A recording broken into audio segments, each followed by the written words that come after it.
let's imagine that you've been through a divorce from your first marriage, and you're doing something you thought you'd never do again. You fell in love, and now your partner's talking about getting married. Wouldn't you like to talk to an expert and about the misconceptions you might have and the ways that people find success in a second marriage? I'm Dr. Billy Kidd, and I'm talking today with Pat Bubash, a licensed professional counselor in St. Louis, Missouri. Pat wrote the book, Successful Second Marriages.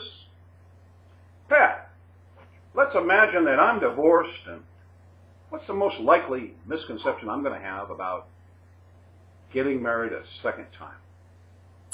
Well, in talking with my therapist colleagues, I'm hearing that often one or both of the persons looking into remarriage feel like the first time they just simply married the wrong person. They had no contribution to the demise of the marriage. It was simply they had chosen poorly. And so this person... Is this blaming the other person, or is this just, denying that you had a part in the problem? I think it's both. I think it's both. Often they say I was just too young. I was immature. And so I think it's kind of a number of things. It's that, wrong person, immaturity. I just wasn't ready for marriage. So, or that, no, it wasn't my fault. So I think that's the biggest misconception, is not looking at their role and what contributed. Oh, so one has to get beyond that idea of, well, I was too young, well, I was this, well, I was that, and look for what you really need now and what's really going on, and the fact that you could be having those same problems you had last time. Exactly, because if you don't take a good look and evaluate what went wrong, you'll bring those same issues, that same baggage into the second relationship. But this is a kind of a natural psychological thing, isn't it, to put things behind us by blaming, making an excuse or blaming somebody else. So this comes so naturally that that's what kind of catches people by surprise, right? Because it's a, yeah, I see. I think so. It's kind of like off with the old and on with the new. Okay. And that's why you need to read my book. Okay. So what I find interesting is the idea of Mars and Venus sets the whole thing up for blaming the other partner without really, telling you, well, of course, this is a defense mechanism, sure, and that you really need to re-examine.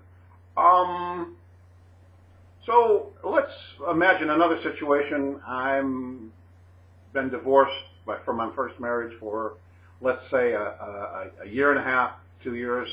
I've fallen madly in love with somebody. I don't know what's going on. It's just so exciting. I have a 5-year-old child. What are the misconceptions and problems I'm going to run into here thinking about a second marriage?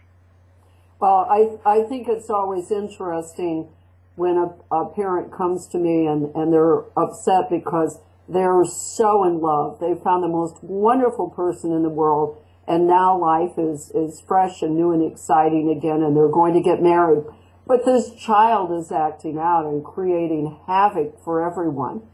And it's like, wait a minute here, you're in love, but this child isn't in love.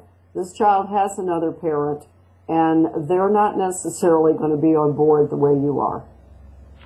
Okay, so you've got a child that sees you all wound up, is not wound up, and maybe is holding all that in, and instead of telling you that this is really awful, not working, acts out at school. Is that the scenario?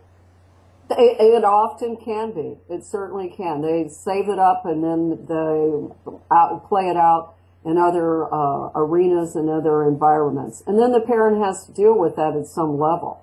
So it comes back to the parent that, you know, this is an unhappy child. So it sounds like we're back to crazy love again. You know, crazy love, you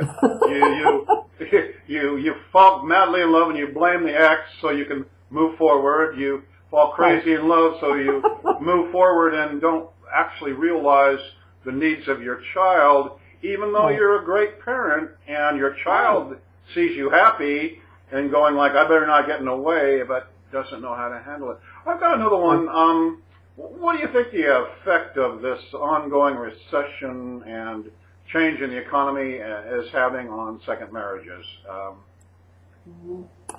Well, I think, you know, for all of us, no matter what marriage we're in, we're finding that the economy is affecting all of us. And when you have two people entering a marriage and, you know, one of them's responsible for child support and the other one maybe receiving child support, maybe alimony is part of the package too.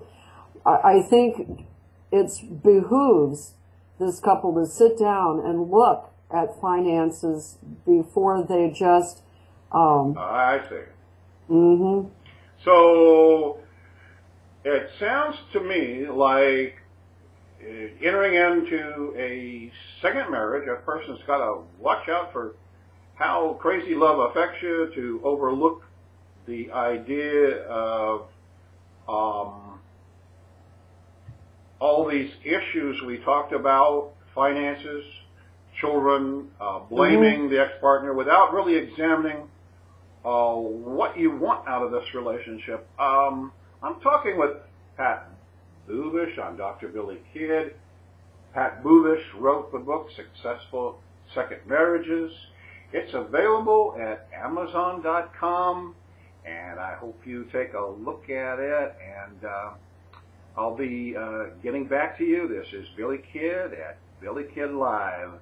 Thanks for tuning in, folks, and we'll see you next time.